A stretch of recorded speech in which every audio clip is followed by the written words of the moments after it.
Hello friends, स्वागत है हमारे यूट्यूब चैनल पे। एनसीईआरटी सार संग्रह में देखने वाले हम लोग मॉडर्न हिस्ट्री। इसके पहले एंशिएंट हिस्ट्री हो चुका है, मिडिएवल हिस्ट्री हो चुका है। आज हम लोग आधुनिक काल, मॉडर्न काल को स्टार्ट करने वाले हैं।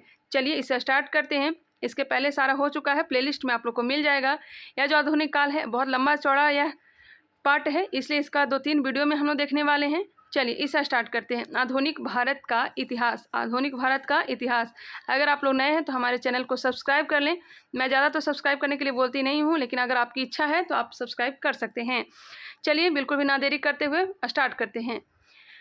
चलिए, व्यापार हेतु समुद्री मार्ग से भारत आने वाले प्रथम यूरोपीय कौन थे? व्यापार हेतु समुद्री मार्ग से भारत आने वाले प्रथम यूरोपीय कौन थे? तो यह थे पुर्तगाली। बिल्कुल आराम से चलेंगे, साथ साथ याद करने का प्रयास भी करेंगे।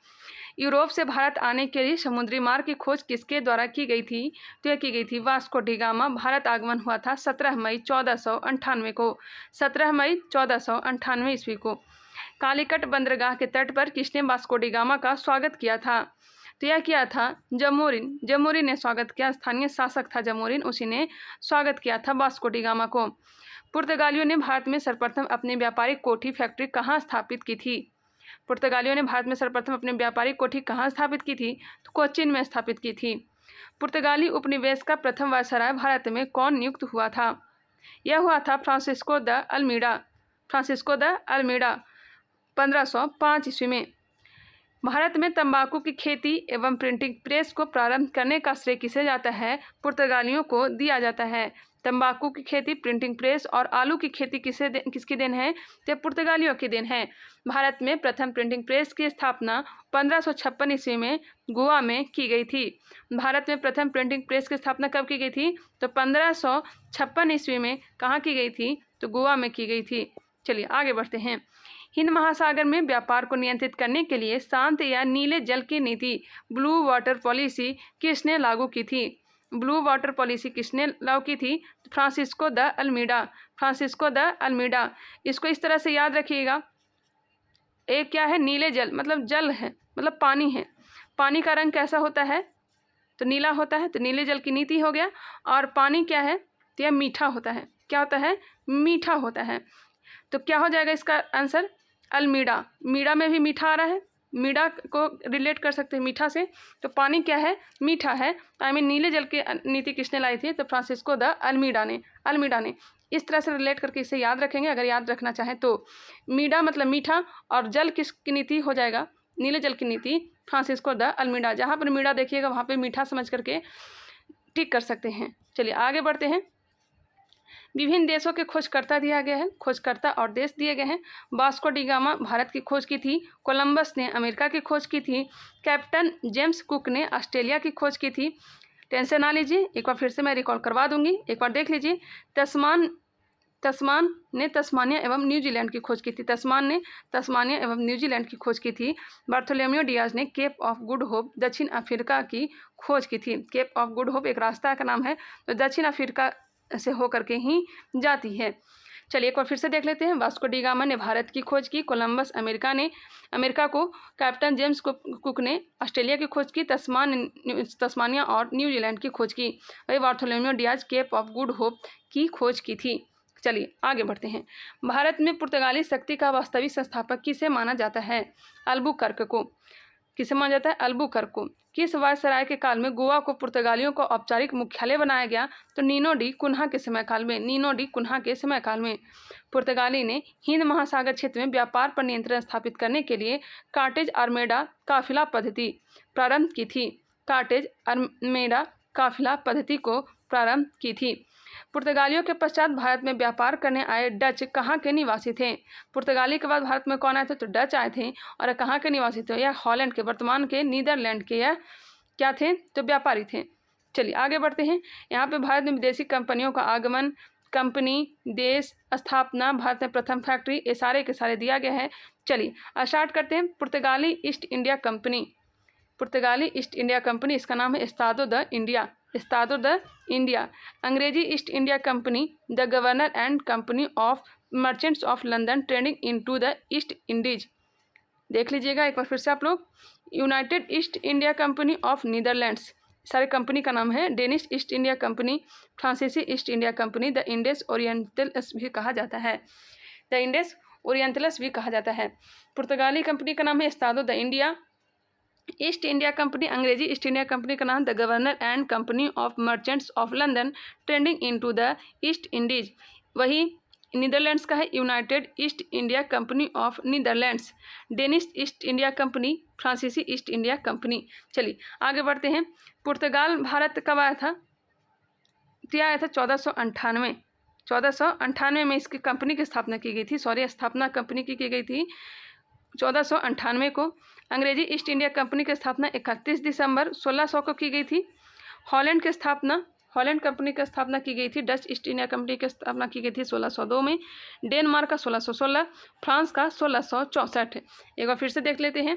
पुर्तगाली कंपनी 1498, ब्रिटेन कंपनी की स्थापना 1600, हॉलैंड कंपनी डच कंपनी की स्थापना 1602 में हुआ था।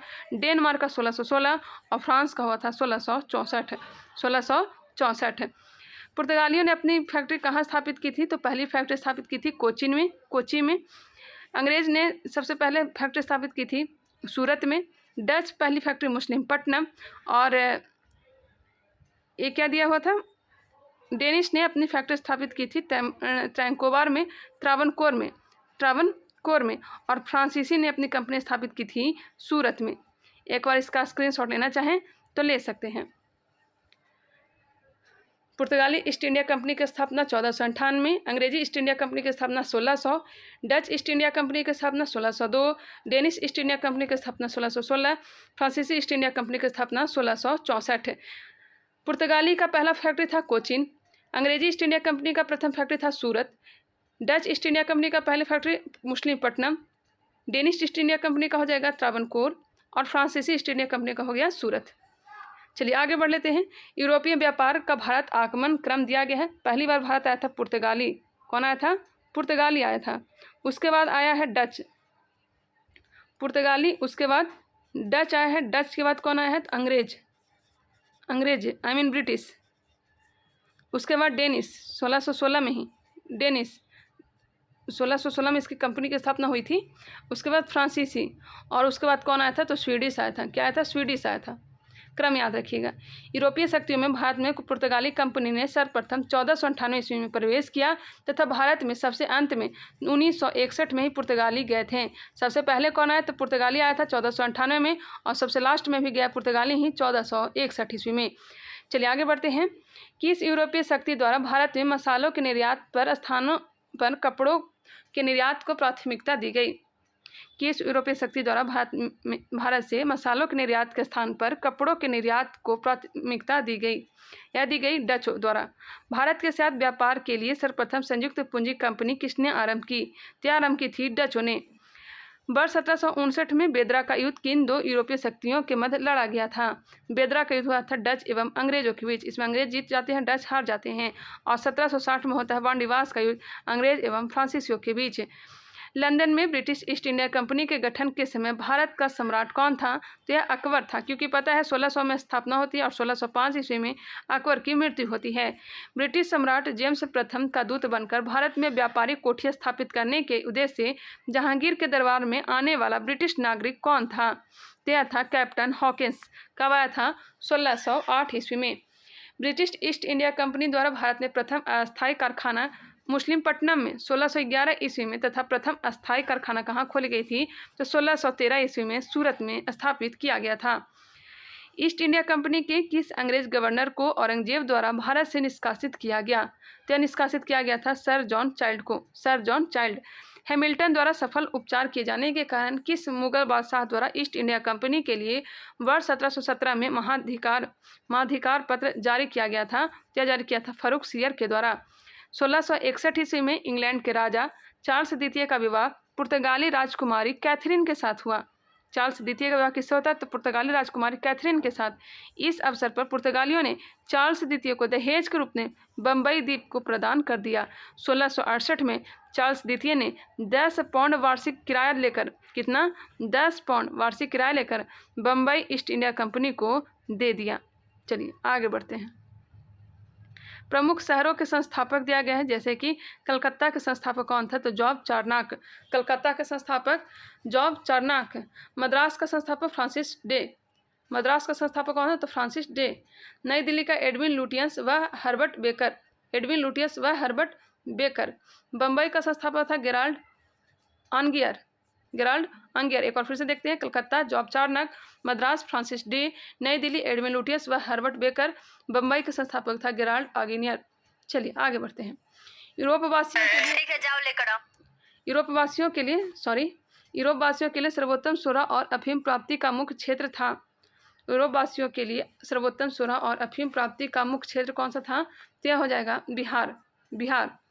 वर्ष 1664 में फ्रांसीसी कंपनी की स्थापना किसके प्रयासों से की गई थी, तो यह की गई थी कोलवर्ट के प्रयासों से की गई थी।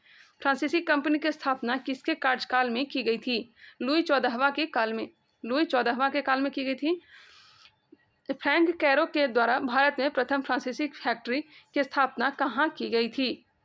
फ्रैंक कैरो के द्वारा भारत में प्रथम फ्रांसीसी फैक्ट्री की स्थापना कहाँ की गई थी, तो यह सूरत में की गई थी 1668 ईस्वी में। नेक्स्ट है, फ्रांसीसी गवर्नर डुप्ले ने पहली बार भू क्षेत्र अर्जित करने के उद्देश्य से भारतीय राजाओं के विवादों में भाग लेने की नीति आरंभ की थी। फ्रांसीसी गवर्नर डुप्ले ने पहली बार भू क्षेत्र अर्जित करने के उद्देश्य से भारतीय राजाओं के विवादों में भाग लेने की नीति आरंभ की थी। फ्रांसीसी द्वारा फोर्ट लुई नामक किला कहाँ बनवाया गया। फ्रांसीसियों द्वारा फोर्ट लुई नामक किला कहाँ बनवाया गया, तो पांडिचेरी में। पांडिचेरी का प्रथम फ्रांसीसी गवर्नर कौन था, तो यह था फ्रांको मार्टिन था। पुर्तगाली को सॉली के स्थान पर किस अंग्रेज अधिकारी ने पराजित किया था। स्वाली होना चाहिए, स्वाली। पुर्तगालियों को सॉली के स्थान पर किस अंग्रेज अधिकारी ने पराजित किया था, थॉमस बेस्ट ने। बांडीवास का युद्ध 1760 में हुआ था, किसके बीच, तो अंग्रेज और फ्रांस के बीच होता है, जिसमें फ्रांसीसी हार जाते हैं। कर्नाटक का युद्ध किनके मध्य लड़ा जाता है, तो यह लड़ा जाता है अंग्रेज एवं फ्रांस के बीच। एला सापला की संधि के तहत ही कर्नाटक का प्रथम युद्ध समाप्त होता है, और पांडिचेरी की संधि के तहत दूसरा और पेरिस की संधि के तहत तीसरा कर्नाटक युद्ध समाप्त होता है। प्रथम कर्नाटक युद्ध की संधि के माध्यम से समाप्त हुआ था, देखिए दिया गया एला सापला की संधि के तहत प्रथम कर्नाटक युद्ध 1746 से 48 के बीच लड़ी गई थी। नेक्स्ट क्वेश्चन देखते हैं, यहाँ पे दिया गया है कर्नाटक युद्ध के बारे में। चलिए यहाँ पे देख लेते हैं। प्रथम कर्नाटक युद्ध हुआ था 1746 से 48 के बीच, बिल्कुल डेट याद रखेंगे, 1746 से 48 के बीच हुआ था। दूसरा हुआ था 1749 से लेकर के 54 के बीच, 1749 से लेकर के 54 तक, और तृतीय हुआ था 1756 से 1763। इसे सप्तवर्षीय युद्ध भी कहा जाता है। प्रथम कर्नाटक जो युद्ध हुआ था यह ऑस्ट्रेलिया के उत्तराधिकार का युद्ध हुआ था। ऑस्ट्रेलिया के उत्तराधिकार के लिए यह युद्ध लड़ा गया था। वही दूसरा हुआ था कर्नाटक के उत्तराधिकार का युद्ध, और सप्तवर्षीय युद्ध एवं औपचारिक कारण के कारण तीसरा कर्नाटक युद्ध हुआ था। वही संधि, प्रथम कर्नाटक युद्ध जो समाप्त हुआ था एला सापला की संधि, दूसरा समाप्त हुआ था पांडिचेरी की संधि, और तीसरा पेरिस की संधि। ट्रेक याद रखिएगा, ए पा पे। एला सापला की संधि, पांडिचेरी की संधि और पेरिस की संधि। पेरिस की संधि 1763 में हुआ था। पहली जो कर्नाटक युद्ध हुआ था यह अनिर्णित रहा था। द्वितीय हुआ था ब्रिटेन मजबूत स्थिति में था, और तीसरा में फ्रांस की पराजय हो जाती है। चलिए आगे बढ़ते हैं। स्क्रीनशॉट लेना चाहें तो ले सकते हैं। अंग्रेजी कंपनी का नाम governor and company of merchants of London trading into the East Indies रखा गया। अंग्रेजी कंपनी का नाम क्या रखा गया है, तो governor and company of merchants of London trading into the East Indies रखा गया है। अब हम लोग जानेंगे ईस्ट इंडिया कंपनी और बंगाल के नवाब के बारे में। ईस्ट इंडिया कंपनी और बंगाल के नवाब। मुगल सम्राट द्वारा स्वतंत्र रूप से नियुक्त बंगाल का अंतिम गवर्नर कौन था। मुगल सम्राट द्वारा स्वतंत्र रूप से नियुक्त बंगाल का अंतिम गवर्नर कौन था, तो यह था मुर्शिद कुली खां। 1717 से लेकर के 1727 ईस्वी तक, 1717 से लेकर के 1727 ईस्वी। मुर्शिद कुली खां ने अपनी राजधानी ढाका से कहाँ स्थापित की थी, तो स्थापित की थी मुर्शिदाबाद। बंगाल के किस गवर्नर ने यूरोपियों की तुलना मधुमक्खियों से की थी, अलीवर्दी खां ने। 20 जून 1756 को प्रसिद्ध ब्लैक होल की घटना बंगाल के किस नवाब के शासनकाल में हुआ था। कब हुआ था, तो 20 जून 1756 को सिराजुद्दौला के समय काल में। 9 फरवरी 1757 को अलीनगर की संधि किनके मध्य हुआ था? 9 फरवरी 1757 को अलीनगर की संधि रॉबर्ट क्लाइव एवं सिराजुद्दौला के बीच हुआ था। नेक्स्ट क्वेश्चन है, भारतवर्ष में ब्रिटिश साम्राज्य का संस्थापक लॉर्ड रॉबर्ट क्लाइव को माना जाता है। भारतवर्ष में ब्रिटिश साम्राज्य का संस्थापक लॉर्ड रॉबर्ट क्लाइव को माना जाता है, जिसने प्लासी के युद्ध 23 जून 1757 में बंगाल के नवाब सिराजुद्दौला को पराजित कर पहली बार भारत में ब्रिटिश संप्रभुत्व की नींव रखी थी। 23 जून 1757 को क्या हुआ था? प्लासी का युद्ध हुआ था। प्लासी के युद्ध के समय बंगाल के नवाब का सेनापति कौन था जिसने युद्ध में विश्वासघात किया? क्या किया था? मीर जाफर। प्लासी के युद्ध के समय मुगल बादशाह कौन था? तो यह था आलमगीर द्वितीय। गौर करिएगा, प्लासी के युद्ध हो रही है, ना कि बक्सर का युद्ध। प्लासी युद्ध के पश्चात बंगाल का नवाब कौन बना? तो मीर जाफर बना था। भारत में ब्रिटिश प्रभुत्व की शुरुआत किस युद्ध से मानी जाती है? प्लासी के युद्ध 23 जून 1757। प्रमुख घटनाएं और उनकी तिथियां को देखेंगे। ब्लैक होल की घटना कब हुई थी? तो 20 जून 1756 को। 20 जून 1756 को। इसमें 146 अंग्रेजों को कैद कर दिया जाता है एक छोटा सा घर में, जिसमें सांस लेने के कारण क्या हो जाता है? 123 लोग मर जाते हैं और मात्र 23 लोग ही जीवित रहते हैं। ये ब्लैक होल की घटना कहलाती है। 20 जून 1756 को हुआ था। 20 जून 1756। अलीनगर की संधि 9 फरवरी 1757। प्लासी का युद्ध 23 जून 1757। बक्सर का युद्ध हुआ था 22 अक्टूबर 1764। इलाहाबाद की प्रथम संधि 12 अगस्त 1765। द्वितीय संधि हुआ था 16 अगस्त 1765। बनारस की संधि, मोस्ट इंपॉर्टेंट, बनारस की संधि 1773 को हुआ था। एक बार फिर से रिकॉल कर लेते हैं। ब्लैक होल की घटना 20 जून 1756 को हुआ था ब्लैक होल की घटना। अलीनगर की संधि जो हुआ था 9 फरवरी 1757 को। 9 फरवरी 1757 को। प्लासी का युद्ध 23 जून 1757 को। बक्सर का युद्ध 22 अक्टूबर 1764। इलाहाबाद की प्रथम संधि 12 अगस्त 1765।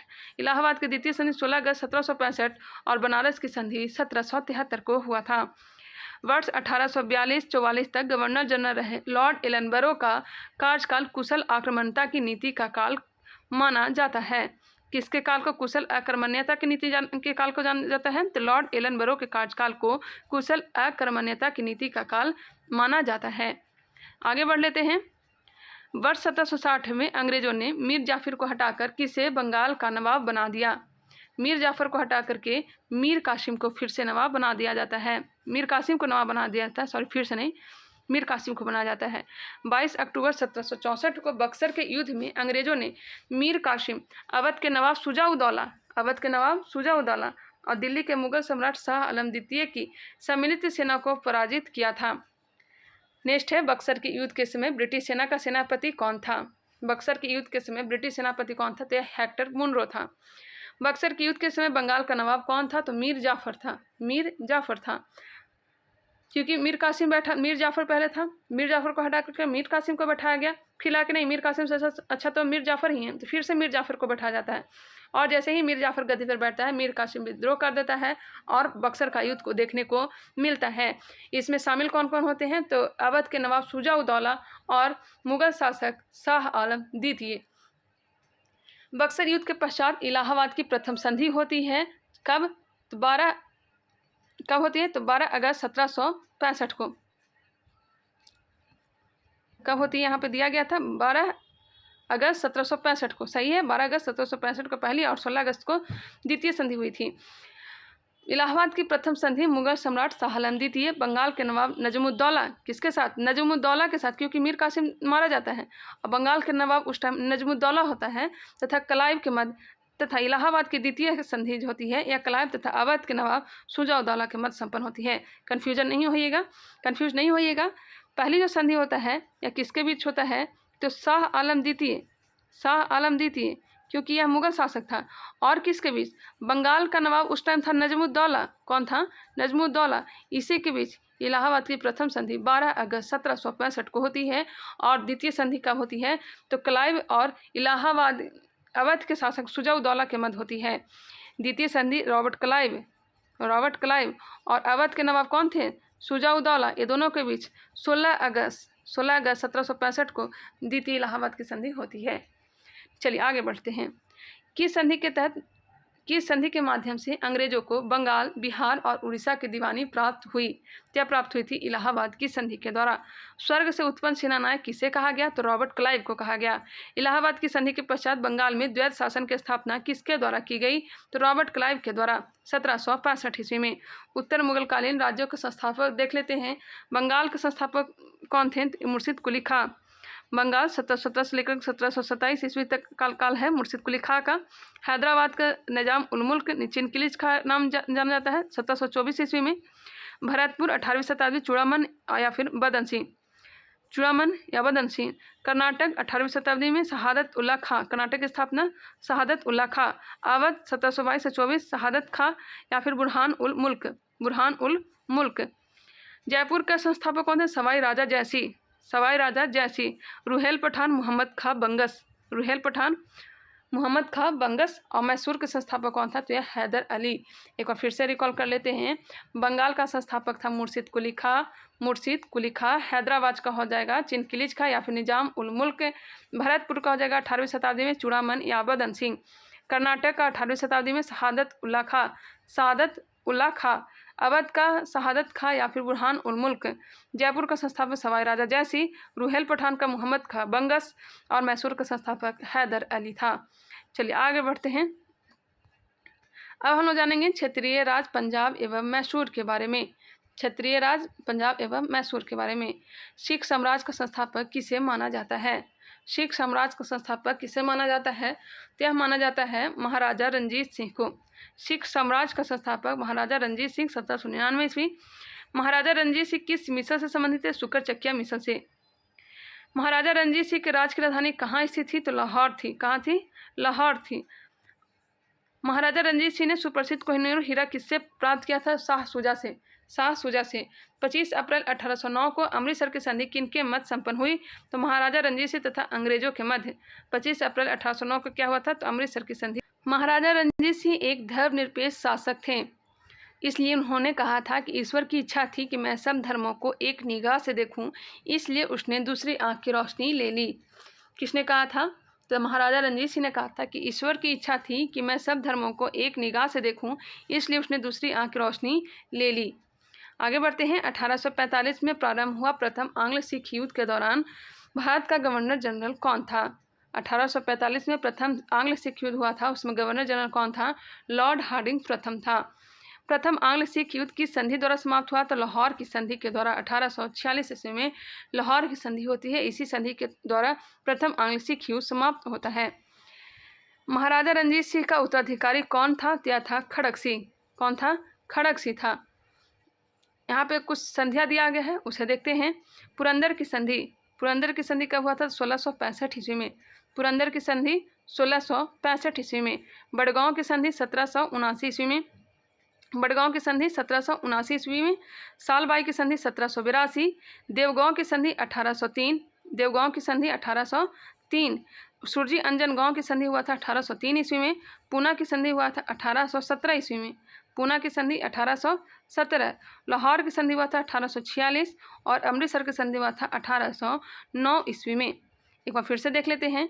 पुरंदर की संधि 1665, बड़गांव की संधि 1779, सालाबाई की संधि 1782, देवगांव की संधि 1803, देवगांव की संधि 1803, सुरजी अंजन गांव की संधि भी 1803 में ही हुआ है। पूना की संधि 1817, लाहौर की संधि 1846 और अमृतसर की संधि हुआ था 1809 ईस्वी में। द्वितीय आंग्ल सिख युद्ध किस गवर्नर जनरल के कार्यकाल में हुआ? द्वितीय आंग्ल सिख युद्ध किस गवर्नर जनरल के कार्यकाल में हुआ था? तो लॉर्ड डलहौजी के काल में। 13 जनवरी 1849 को चिलियावाला युद्ध में अंग्रेजी सेना का नेतृत्व किसके द्वारा किया गया? यह किया था लॉर्ड गफ ने। 13 जनवरी 1849 को हुए चिलियावाला युद्ध में अंग्रेजी सेना का नेतृत्व किसके द्वारा किया गया? लॉर्ड गफ के द्वारा। सिख साम्राज्य का अंतिम शासक कौन था? यह था दलीप सिंह। वर्ष 1849 में हुए ब्रिटिश साम्राज्य में सिख साम्राज्य के विलय के दौरान भारत का गवर्नर जनरल कौन था? यह था लॉर्ड डलहौजी। लॉर्ड डलहौजी। स्वतंत्र राज्य के रूप में मैसूर की स्थापना किसके द्वारा स्थापित की गई? मैसूर की स्थापना हैदर अली के द्वारा। हैदर अली वही टीपू सुल्तान का पिता। यहाँ पे देखते हैं आंग्ल मैसूर संघर्ष। प्रथम आंग्ल मैसूर युद्ध हुआ था 1767 से 69 के बीच। 1767 से 69 के बीच, द्वितीय आंग्ल मैसूर युद्ध 1780 से 84, तृतीय हुआ था 1790 से, और चौथी आंग्ल मैसूर युद्ध हुआ था 1799 ईस्वी में। चौथा कब हुआ था? तो 1799 ईस्वी में। एक बार फिर से देख लेते हैं। प्रथम आंग्ल युद्ध हुआ था 1767 से 69, द्वितीय आंग्ल मैसूर युद्ध 80 से 84, 1790 से 92 तृतीय, और 1799 में चौथा हुआ था, जिसमें टीपू सुल्तान की क्या हो जाती है?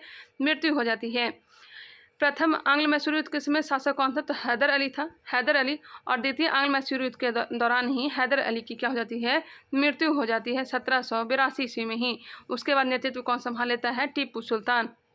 आगे बढ़ते हैं। तीसरा हुआ था 1790 से 92, और नेतृत्व किया था टीपू सुल्तान, और चौथा टीपू सुल्तान, जिसमें टीपू सुल्तान की मृत्यु हो जाती है। प्रथम आंग्ल मैसूर युद्ध के समय बंगाल का गवर्नर कौन था? तो लॉर्ड वेरेस्ट था। दूसरे में वॉरेन हेस्टिंग था, लॉर्ड वेरेस्ट और वॉरेन हेस्टिंग दूसरा में। तीसरा में कौन था? तो लॉर्ड कॉर्नवालिस, और चौथे में गवर्नर जनरल था लॉर्ड बिलेजली, लॉर्ड बिलेजली। 3 संधियां हुआ था, यह भी याद रखेंगे। प्रथम आंग्ल मैसूर युद्ध समाप्त हुआ था मद्रास या फिर मद्रास की संधि के द्वारा। प्रथम समाप्त हुआ था मद्रास की संधि, दूसरा हुआ था मंगलौर की संधि के तहत समाप्त, मंगलौर की संधि के तहत समाप्त, और तीसरा हुआ था श्रीरंगपट्टनम की संधि के तहत समाप्त। श्रीरंगपट्टनम, मद्रास, मंगलौर और श्रीरंगपट्टनम, मद्रास, मंगलौर, श्रीरंगपट्टनम की संधि के तहत तीनों संधियां समाप्त होती है। प्रथम मद्रास, एक ही में मत कर दीजिएगा, प्रथम मद्रास, दूसरा मंगलौर, तीसरा श्रीरंगपट्टनम, और चौथा में तो मृत्यु हो जाता है टीपू सुल्तान का, तो कोई संधि नहीं होता है, इसे मैसूर सहायक संधि होता है, मैसूर सहायक संधि। विशेष दिया गया है। प्रथम आंग्ल मैसूर युद्ध, हैदर अली दक्षिण भारत का प्रथम शासक था जो अंग्रेजों से पराजित नहीं हुआ था। हैदर अली की मृत्यु हो जाती है 1782 ईस्वी में, और टीपू सुल्तान के नेतृत्व में यह युद्ध आगे लड़ा जाता है। तीसरा, टीपू सुल्तान की स्थिति कमजोर हो गई थी, और चौथा, टीपू सुल्तान की मृत्यु। मैसूर में पुनः वाडियार वंश की स्थापना। अंग्रेजों ने वाडियार वंश के शासक से सहायक संधि की थी। किससे की थी? तो अंग्रेजों ने वाडियार वंश के शासक से सहायक संधि की थी। किसने सहायक संधि लाया था? तो लॉर्ड वेलेजली 1798 ईस्वी में। सिख साम्राज्य के महाराजा रणजीत सिंह की तुलना फ्रांसीसी यात्री विक्टर जाकमा ने नेपोलियन से किया है। रणजीत सिंह की तुलना किससे किया है? तो नेपोलियन से किया है। कौन? तो फ्रांसीसी यात्री विक्टर जाकमा ने, फ्रांसीसी यात्री विक्टर जाकमा। अब हम लोग देखेंगे ब्रिटिश राजनीतिक एवं प्रशासनिक नीतियाँ। ब्रिटिश राजनीतिक एवं प्रशासनिक नीतियाँ। फर्स्ट है, अंग्रेजों का भारत पर वास्तविक नियंत्रण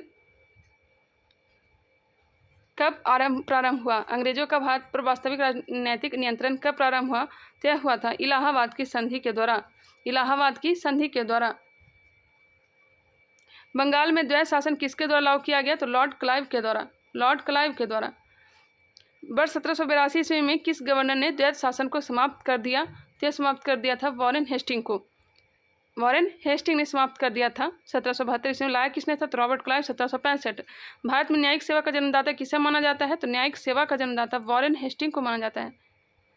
न्यायिक सेवा का जन्मदाता वॉरेन हेस्टिंग को माना जाता है, देख लीजिएगा। वॉरेन हेस्टिंग के कार्यकाल में रेगुलेटिंग एक्ट 1773 के अंतर्गत 1774 में कलकत्ता में सुप्रीम कोर्ट की स्थापना की गई थी। इसके प्रथम मुख्य न्यायाधीश कौन थे? तो सर एलिजा इम्पे थे। भारत में पुलिस सेवा एवं सिविल सेवा का जन्मदाता किसे माना जाता है? लॉर्ड कॉर्नवालिस को। वर्ष 1863 में प्रथम भारतीय ICS अधिकारी बनने का गौरव किसे प्राप्त हुआ? सत्येंद्र नाथ टैगोर को। ब्रिटिश भारत में लोक सेवा संबंधी आयोग, ब्रिटिश भारत में लोक सेवा संबंधी आयोग। देखते हैं एचिसन आयोग कब आया था? तो 1886। एचिसन आयोग कब आया था? तो 1886, गवर्नर जनरल लॉर्ड डफरिन के समय। इस्लिंगटन आयोग आया था 1912 में, लॉर्ड हार्डिंग द्वितीय के समय। और ली आयोग आया था 1923, लॉर्ड रीडिंग के समय। ली आयोग 1923, इस्लिंगटन आयोग 1912, एचिसन आयोग 1886 लॉर्ड डफरिन के समय। एचिसन आयोग आया था, इस्लिंगटन आयोग आया था लॉर्ड हार्डिंग द्वितीय के समय, और ली आयोग आया था लॉर्ड रीडिंग के समय। भारत सरकार अधिनियम 1935 के अंतर्गत संघीय लोक सेवा आयोग के गठन का प्रावधान किस आयोग के सुझाव पर किया गया था? क्या किया गया था? ली आयोग के सुझाव पर। भूमि सुधार के उद्देश्य से भारत में अस्थायी बंदोबस्त प्रणाली किसके द्वारा लागू की गई? Lord Cornwallis. अस्थायी बंदोबस्त कब लाया गया था? बताइएगा, अस्थायी बंदोबस्त कब लाया गया था? 1793 में। भारत में साम्राज्य विस्तार के उद्देश्य से सहायक संधि प्रणाली की शुरुआत किसके द्वारा की गई? लॉर्ड वेलेस्ली के द्वारा 1798 ईस्वी में। सहायक संधि स्वीकार करने वाला प्रथम राज्य कौन था? तो यह हैदराबाद का निजाम था, 1798 ईस्वी में स्वीकार कर लिया था। व्यपगत का सिद्धांत या राज हड़प नीति को किसके द्वारा लागू किया गया था? तो लॉर्ड डलहौजी के द्वारा।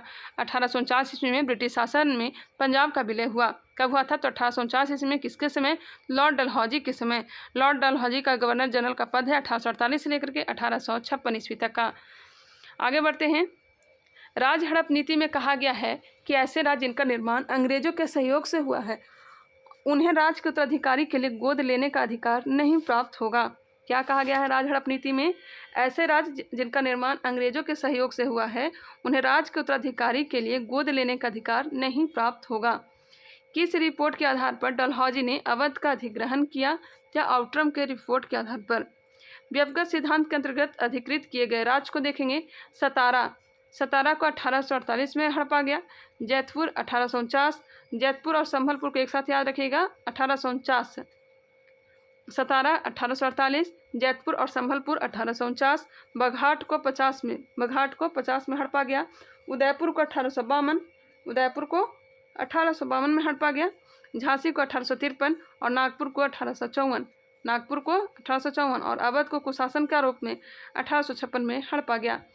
एक बार फिर से रिकॉल कर लेंगे। सतारा 1848, जैतपुर संभलपुर को 1849, बघाट को 1850, उदयपुर को 1852, झांसी को 1853, नागपुर को 1854 और 1856 में अवध को विलय कर लिया गया, हड़प लिया गया।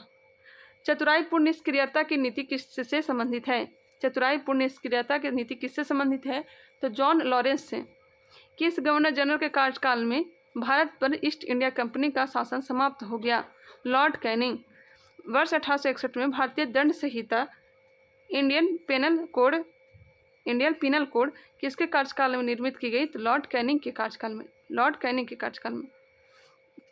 राज उपाधि अधिनियम 1876 पारित करके महारानी विक्टोरिया को कैसर-ए-हिंद की उपाधि प्रदान की गई। लॉर्ड लीटन के कार्यकाल में किस अकाल आयोग का गठन किया गया? आयोग का गठन किया था स्ट्रेची आयोग का। 1880 ईस्वी में भारत का प्रथम अकाल आयोग का गठन किया गया। भारत में अस्थायी स्वशासन का जनक किसे माना जाता है? अस्थायी स्वशासन का जनक माना जाता है लॉर्ड रिपन को। ब्रिटिश काल में विभिन्न क्षेत्रों पर अधिकार। नेपाल 1816, सिंध पे 1843, भूटान को 1865 पे अधिकार कर लिया गया और बर्मा पे 1885 ईस्वी में। एक बार फिर से देखते हैं। नेपाल को 1816 पे अधिकार कर लिया गया, सिंध को 1843 में अधिकार कर लिया गया, भूटान को 1865 में अधिकार किया गया, 1885 में बर्मा पे अधिकार कर लिया गया। नेपाल को लॉर्ड हेस्टिंग के समय काल में, सिंध को Lord Ellenborough, Bhutan Lord Lawrence और बर्मा को लॉर्ड डफरिन के समय काल में। डलहौजी 1848-1856 ईस्वी तक भारत का गवर्नर जनरल था। ये तो बता ही दिए। चलिए आगे बढ़ते हैं। अब हम लोग जानेंगे ब्रिटिश शासन का भारतीय अर्थव्यवस्था पर प्रभाव।